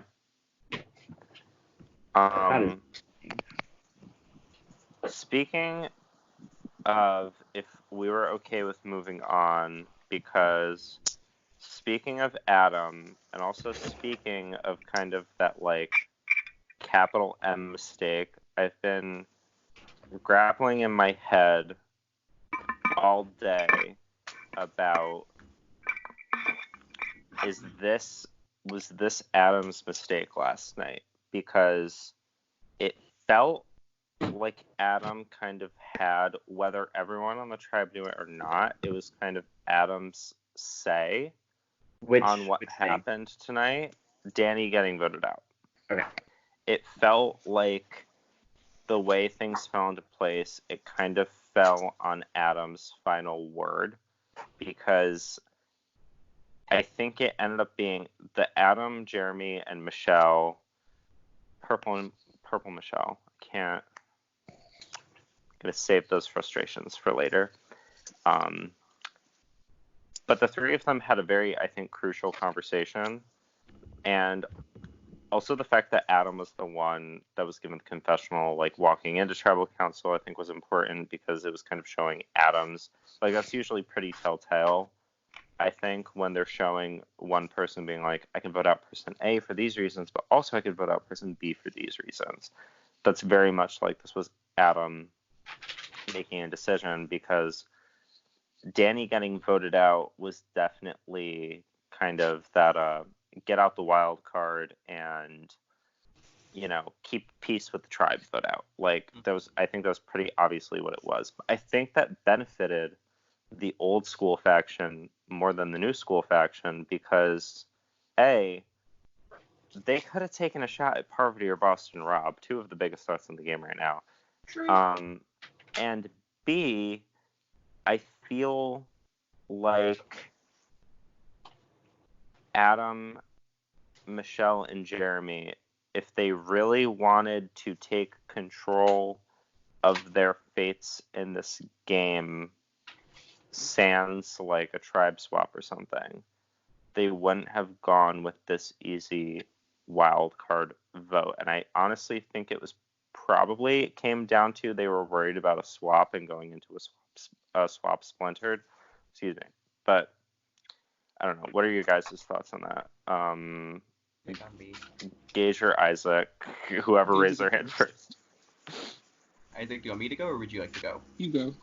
Well, so I would like to first off to say, I believe that is what I told you when you and Isaac talked last night, that is how I was feeling based off the edit. Because to me, it felt very similar to last season where in the first 4 episodes we saw Chelsea Walker, rest in peace Chelsea, get like a kind of UTR, middle of the road edit, and then it got to episode 3, she was going to her second tribal council, and they were blindsiding Vince, and Vince was perceived as said wild card, and her last confessional was the leading confessional going in. She was edited as the swing vote, and she said, do we just vote out Vince the wild card, or we make a big move, and who are they going to blindside? Was it Tom, I think? I think it was Tom. It was Tom. I'm pretty sure. And they went and voted out Vince, and then she got blindsided the next step. Granted, I do think Adam's edit in comparison to Chelsea's is a little bit more complex. And I do feel like if Sekou goes back to Tribal Council next episode, I know the tribe preview said a little bit differently, but we don't have to jump on that. But like if Sekou did go back to Tribal Council, I don't know if it necessarily be Adam being blindsided, or more so it'd just be one of Adam's allies, sans probably Denise, because Denise is the one that's been getting kind of like the more so Adam's. I feel like in the Adam Denise partnership in these last 3 hours, it's been more so Adam is the head and Denise is like Adam's sidekick. Yeah. Very that. Isaac, what about you? Okay, so like, just like reflecting on the move, voting out Danny, it does seem like the smartest option at that point, because like the old schoolers are willing to give up one of their own who, at this point, I don't think there can be an old school faction because they're outnumbered 5-3 now. With Danny gone, that opens the door for the new schoolers to take out Parvati or Rob if they don't swap, while keeping the tribe together enough for a swap.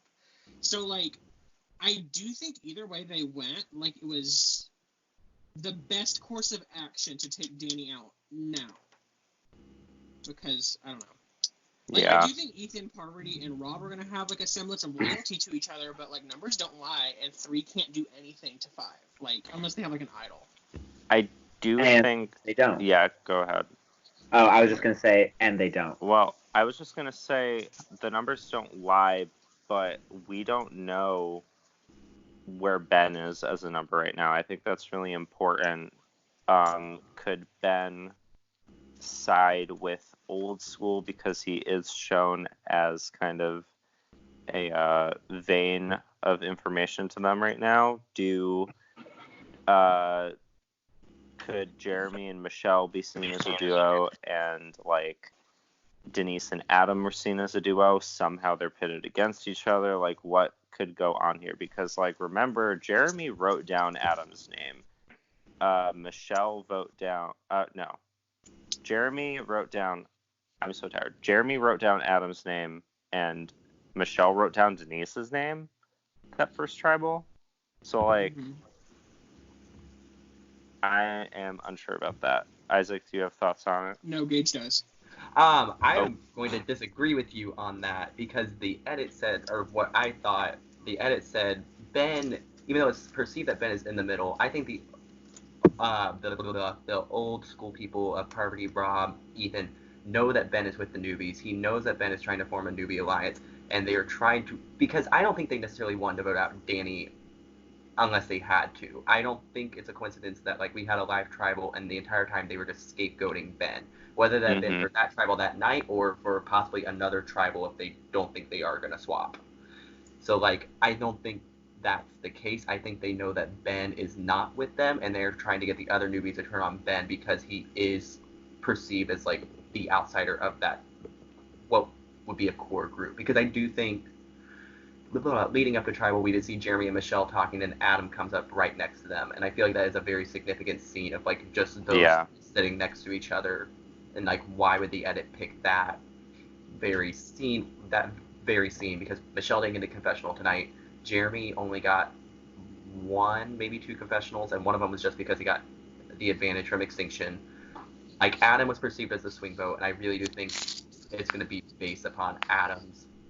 I don't know if it's necessarily Adam's the narrator of this tribe, or if he's just like about to get bamboozled in some capacity. Yeah, I would agree. Isaac, what do you think? I don't know. I think it was a smart move to get rid of Danny, like, going back to that. But, like, at the same time, I feel like when you're, like, weighing threat levels, I feel like unless something major happens, they're always going to pick Parvati and Boston Rob, who are essentially confirmed to be working together at this point, over Denise and Adam, or Jeremy and Michelle, who they perceive Michelle not to be important, apparently. I think that's what the edit is telling us about Michelle. So. Yeah. Hippo, what do you yeah, go ahead. Sorry. Okay. I do think I could see some like piggybacking off of that, like shield work going on. Like the other five are like, oh, like who gives two rats ass about Danny? Like, come a swap. Come a swap if it's like me and Parvati on a tribe with like 10,000 Sele people, or the other tribe red people. I don't fucking know. Dekal with like 12 Dekal people. Then if it's Danny with me, then I'm going because like who the fuck is that? But if it's Parvati with me, then I'm staying because who the fuck am I? Next to Parvati Shallow. Yeah. So, like I could see a little bit of that going on. Yeah. What were you gonna say? Me? Yeah, you. Yeah, you. I was just gonna say, I feel like if are they Dekal? They're Dekal.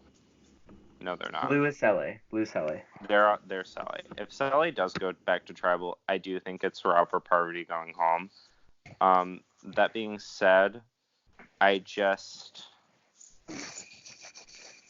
can't help but feel, and like this isn't based on like a lot of logic, it's just like in my gut, I feel like this new school alliance that has formed on Sele of like these 5 new schoolers, there's something wonky about it. Ben's a crackhead.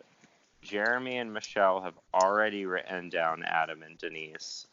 Adam and Denise are like this, and that's definitely going to be probably a topic for targeting at some point. I don't think people are going to look at Jeremy and Michelle as like, oh, watch out for Jeremy and his Purple Kelly. Like, you know, it's like, watch out for Adam, watch out for the lesbians.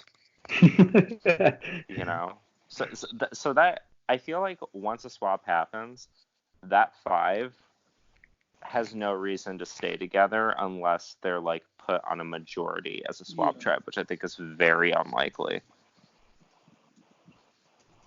So did it matter? Does any of this that's happening between like the old school and the new school factions on this tribe, once a swap comes, how much is it actually going to matter? Because I feel like Ben is going to run off and be a crackhead. Denise and Adam are going to run off and do their own thing. Whoever's left, they're going to run off and get married. Whoever from Rob, Parvati, and Ethan survives are going to probably run off and try to align with people on Dekal. So, like, they're just a mess. In conclusion. But, Gage, you have something to say on that? The only thing that I can think of that's going to happen is just because if I think Boston Rob makes a swap, and the only reason I feel that way is because the edit this episode, even after Amber was voted out, and they cut to Rob saying, it's no big deal. As soon as that happened, they play villainous music on Sandra. So, like, I feel like the storyline of Rob versus Sandra is still going to continue until they vote each other out. I hope so. Please. Beautiful television. I want Sandra to send his ass home. Also, the foreshadowing of Sandra, after Dekal won the immunity challenge, Sandra getting the skull and crossbones, and there was a brief glimpse, not brief, it wasn't brief, they made it very They well known. Zoomed in on it. On Sandra handing Sophie the immunity idol. Like, that was a queen pass. That was fucking funny. Can I bring in an elephant in the room that I just remembered? As long as Shout it's- out to Jessica Blaine Lewis for this also, even though I know a lot of people picked it up. But are those fire tokens in the immunity? It is, yeah. Someone confirmed It that was like Nick. pre-season. Nick did. Oh, Who's Nick going to confirmed pick them up? No, Nick confirmed on Twitter that like they're just for show. Yes. No. Oh, that's Yes. so sad. They're just for show. People already tried That to pick them out, and they were sucks. like, no. That's so I hate I don't one. think it sucks. I just thought I'm not gonna grieve that much over it. I just thought it would have been funny if I just see a confessional of like Yule also being dropped like, wait a the- second. I accidentally dropped the thing on the way back to camp, and all these fire tokens spilled out. Tony's Chuck like, E. Cheese again. no, literally Tony's like, I was taking it up to the ladder and then I just dropped it and I don't know where the tokens went. Tony falls off the ladder and lands on the immunity. Can I ask With you a his real big ass question, head. Andrew? Yes, Pippa. Why does Tony sound like Christopher Walken in your head? Because he kind of do sound like Christopher Walken a little bit. Just like He a does, little doesn't bit. he? He does sound like a little bit like Christopher Walken. I'm adding Tony to the list. I mean, I think Christopher Tony would Walken there as be. well. on that note, does anybody else have anything left to say about the episode? All 3 episodes, because we have talked them up and down. I had one. Okay. I had one that I talked about with Andrew and Finish Isaac. wrap up thoughts. I had Andrew and Isaac. This is like a production kind of thing, and I want to hear Pippa's Okay. Monty's thoughts. So this goes back to Boston Rob, goes back to Tribal Council, where Boston Rob said, "Open your purse." I can't believe Probst. Yes, I can't believe Probst allowed that to happen. Like, in Game Changers, we saw for the first time like people getting up and talking at Tribal Council with JT going and talking to Brad, Haley going and talking to Sandra, and that after that, it almost kind of became a staple. And I get the excitement, I get the TV and production value of everything else, but like it's gonna be real, I don't know, buzzkillish if like every single tribal council or vast majority of tribal councils we see people just dumping their shit at tribal council, because eventually someone's just gonna get discovered, then a live tribal happens, vote plan changes and everything else. Idol metal detector. Pipa. I think that was let in because it sets the tone for what's going to happen. Okay. I don't think it's necessarily pointing to every tribal that Rob goes to, he's going to say, "Dump your bags, bitches." No. It's just setting a tone for like, oh, you thought that like the previous seasons were crazy when people would get up and talk. Well, Rob's already starting off the season by asking people to open their bags. And Yeah. if you're talking about like privacy things, nobody really had to open their bag. Like they all could have just said, "Rob, you jokester," but all of them were like, "I have nothing to hide. Let's open our bags. It's Survivor. This is fun." Monty? Monty, go ahead. Yeah, I think Pippa got a lot of what I was gonna say at the end, but it's like, first of all, we don't see like people getting up every single tribal, and I think it is just a testament to, like, we haven't talked about, there's 3 people voted out in 6 days when normally there'd be 2 people voted out. Like, this game is just like moving quick, and I think they're just here, like, they're all playing really hard, really fast right out of the gate. And going back also to the very earlier conversation, it's Boston Rob. Like he's called the Godfather of Survivor. Like a lot of things just sort of like get a pass with Boston Rob. But if like we've seen the get up tribals, like the super live tribals in newbie seasons even. But if some newbie tried to pull that shit, I think everyone else would just be like, straight up, it wouldn't work. Like I think there's a lot of it is the cast, the fact that it's the 3rd tribal council on day 6, the fact that it's Boston Rob doing it, just I think there's a lot of very situational things that led to it. Yep. And I think we might see it again, but it will be a long time and a very, very specific circumstance. And it has to be somebody who has enough respect, even if it's a newbie like it season. Can't be Ben. Natalie Cole. It can't be Ben. If Like Ben, Ben could not do that. Natalie Cole, Wanda Shirk. If Lillian. Wanda Shirk asked me to empty my bag, Lillian. I would give her Lillian everything I saying, own. Wait, Just get Isaac, up and show me your bag. Isaac, I know you. Isaac, open your purse. No, Open Isaac, your purse. I know you wanted to say something. So like, Oh, I Billy. have a question that's gonna like change the Oh, okay. topic. Oh. So, out of everybody in the game, who do you think is not necessarily in the best position, but in the safest position? Or maybe those are Unfortunately, synonyms, I don't know. think Michelle Fitzgerald is in the safest position. I It's don't. super unfortunate that I I want her to go so. home. Do we want to give all of our names first? So Pippa, you said Yeah. Michelle, Yeah. Yeah, Monty. I think she's safest. I'm saying Sophie.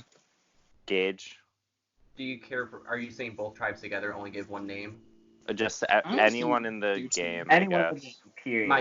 My gut said Ethan. I'm gonna say Team. Wendell. Isaac. I love how we're all Ethan. over the board on this one. I Isaac, know, Wait, what did I Isaac love say? it. Me and Ethan. Isaac both said Ethan. Oh. I might change mine. I also kind of agree with Ethan. He's just, I mean, he can still get No, it. You know what I mean? Stick with your gut. Stick with your original pick. Stick with. Fine, I'm gonna stick with Michelle, even though I despise her, and Andrew called me skinny over her. But anyway, I did. I'm a Michelle warrior. I will cyberbully you on Twitter for her Isaac, any day of Andrew the fucking said Once that he week. again, would I'm cyber- asking for more Michelle content. Andrew said that he would once again. cyberbully me today on Twitter, and I said, I "Go did. ahead, Deserved it's not it. hard." And he said, "I'm gonna tell the internet how stinky you are." And I And now said, I can. "I thought that you said skinny." Because I thought that he said how skinny you are, and I was like, "Yeah, you tell him." Maybe I You did. tell I'm him that gonna I'm a say skinny Ethan. girl. And I'm gonna tell you Why? why I think it's Ethan. Okay. Because he is the only person on that tribe yet to be screwed over by a vote, i.e., Michelle and Jeremy Mm-hmm. voted out Danny, Natalie, obviously, targeted the other four. Like, he's the only one whose name has consistently not come up, or we haven't seen his name come up. And I Blue, think yeah. he's just in good with I'd like marry him. everybody on Sele. I think he's up there. And marry him right now. I just want to say, I think all 4 names that have come up are like good picks. Like Yeah. I do think. I just want to say I think that everybody that we picked is a good player. I think we're all good players. Oh my Yeah, god. We'll have our million, and we're all on winners T. of one. Can I say a piece about Wendell quick? It's a very short one because we barely had any Wendell content, but I also think that's definitely playing in his favor like it is with Michelle. Wendell, I just feel like he's kind of also, he is in that position that Danny Boatwright was in, that she completely flopped on. Just came in as a non-threatening person who obviously has played more recently, but it's just like, if there was a male equivalent to why would you vote this person out, it's Wendell. Especially like, and these things don't come up a lot in modern day Survivor anymore, but the fact that he's like the tribe architect, I think has a little merit. Why would you vote out your tribe architect first? You want a nice shelter, you just want things to be nice and posh, you want a glamp. Don't vote out Wendell in the first 3 days. Bad idea. You want a bench. He can do anything with his toothpick. That's all I'm going to say. His what? When he puts that toothpick in his mouth and he just like does all the challenges with it in his mouth, I'm like, what? No, what are you saying though? Wendell. I just think that it shows something. What does I don't know what it shows yet, but it shows something. Adam said I thought it was a hole. I mean, Wendell's on Pippa's draft. Oh, you Oh, have Wendell. She has to support him. Yes, he is. And then, yes, you and have then Wendell. I have to support controversial. And unfortunately, you have to support Michelle. Isn't that unfortunate for and you? the Blue Lives Matter Alliance. That's not what it's called. Blue Lives Matter. It's called Cops R Us. Blue Which Lives is slightly Matter. worse. Okay, before we head out, do we have anything else before I have a request? Yes. I have one more thing that I realized I wanted to talk about way earlier, if that's okay. Okay. Backtrack. backtracking to the very little Michelle Fitzgerald, Pippa is going to throw up. The very little Michelle Fitzgerald constantly got. And this is like one of the first things I talked about after the premiere when I was like calling and texting people about the premiere. I was like, let's talk about Michelle's edit, even though it was like 20 seconds long. The fact that she received 0 confessionals the first hour and only received confessionals and content in the second hour after she was blindsided by the vote, at least, I think is a really slick way for the editors to be like, okay, Michelle is coming into this season underestimated. She's coming in with something to prove. Let's give her no content the first hour and give her her first content. She was the only person, I believe, who went into the second hour with no content. Let's give her her first content when she is at a low and when she is already feeling underestimated, and now she is feeling more underestimated than she could have imagined because she got left out of the first fucking vote. I think that was really important for her narrative, and I'm hoping that I'm not wrong on this read. This is a read I'm fairly confident about. I'm not confident about a lot this season. I'm confident about a Michelle redemption arc. Mm-hmm. Monty. Confident Michelle will earn nothing. She will receive nothing. Pippa choke. Pippa, Monty. I have things to say that are intelligent that are added to this conversation. So, but like, really in a very similar vein to what Andrew was saying. Like I know on Redmond's like Edgic posts, all that, he talks a lot about being protected by the edit. And like going on the same thing, like she didn't get any content before the vote. Like we don't know why she voted with Natalie and Jeremy, like really. Like we don't really know. She was close. Like she was close with that, but we didn't hear that from her. We heard that from other people. So like we don't know what she thought about that until after, when it's like she's like, yeah, I messed up, I gotta do stuff. And so I think that was another, like, again, a very slick way to not only set her up as an underdog. Oh my god. Not only set her up as an underdog, but like protect her a little bit so that that underdog storyline can have legs later when people aren't thinking about like, oh, she actively tried, like she was solidly in with Jeremy and Natalie and that's why she got left out. It's like she got left out because she was underestimated. Like I feel like it's a very, very nice way to put those two things together so that her being left out is less important as her getting back into it. Yeah. And Gage, what was your special request that we end with? Oh, so Monty's gonna be the one that's putting up the podcast and everything else. Monty, whenever you do this, do you have like a thumbnail or anything like that? I do, and this is actually a great time to shout out Katie Tedesco. She is making the thumbnails for all of our videos, all of the graphics. She makes a lot of cool Survivor stuff, cool Survivor trading cards, so go follow her at Katie Tedesco Art on Instagram. She's really great. She's a good friend of all of ours. Yeah. She's and we're friends with her already. Yes. We knew her before the alumni were up her ass. Yes, we've known her for years. I've known Dominic on the list, Isaac. And she's a total sweetheart. Go support her Etsy shop. Go support her Redbubble. She does a ton of crazy stuff. She's awesome. Should we plug our socials? Our socials will be in the description. In the description below. The only thing I've never said that before. The only thing I was gonna request was I wasn't sure if we were gonna do that for the thumbnail or everything, or if we could do something cute. So like that was in reference to this podcast. So I was gonna request that Isaac Photoshop Ben Drebergen's head on Tori Vega's face and says, "I think we're all paranoid." I request it as well. Yes. I like that. All right. Actually. So and you have to put Ethan and Rob on Ariana's and whoever was standing with them as well. I think it was Matt on Matt's faces. Yes. Okay. Please. So that's good. Katie's art will be the like official like series thumbnail then. But still check her out. She's still great. She's still making us our own custom. She's making us our own custom podcast, so She pretty special. She pretty cool. She- She's cool love or her. whatever. Tell us how much it costs and we'll Venmo you. Wait, after this, I don't want them to find my numbers. Okay. So with that, I don't think we have anything left. Wait! I have Oh, one go more ahead. thing. Okay. I think it'll be cute if we read the enemies of the podcast every night.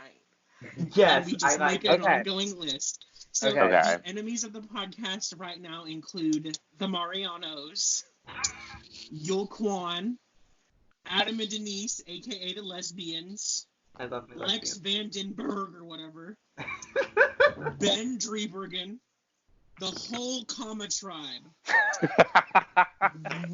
I put Richard Devins, Kim Spradlin, Tony Vlachos, Dominic, whatever his last name is, and Victoria Justice. Just a list of people I love. That is a list of people that is going to come knocking at one of our doors. I made this joke yesterday, but we're basically, to avoid the angry mob, we're gonna dox Isaac, and they're gonna come to his farmhouse in rural Tennessee, and Isaac's grandma's gonna answer the door and say, "Isaac, the people from the TV are here." And they're gonna drag Isaac out and kill him. I just had this weird thought that what if we ended the podcast with us saying, and remember guys, outwit, outplay, outlast, and then we... You're so fucking gay, I can't stand And then While I we were imagine throwing Andrew's out- face if I tried to do it, like, for real. How about this? We end it by going Survivor because we're Sekou's bunch. I'm not doing that, but I did have an idea while I was crossing ongoing traffic today. Well, the traffic wasn't ongoing, but I was crossing the street, and I had this thought. If we just shout out just one player at the end of a podcast, just be like, and remember, Stan such and such, and we just throw out a player. Are we Let's- still recording, That's just the Monty? player. Let's start. I have a player for the first episode. All right, then Okay. Monty gets to end it. He says it, and then he Okay. ends it. I will You say, think so? because this is our first episode and our name is Sekou's Bunch, I just want to shout out Sekou Bunch. So Stan Sekou Bunch.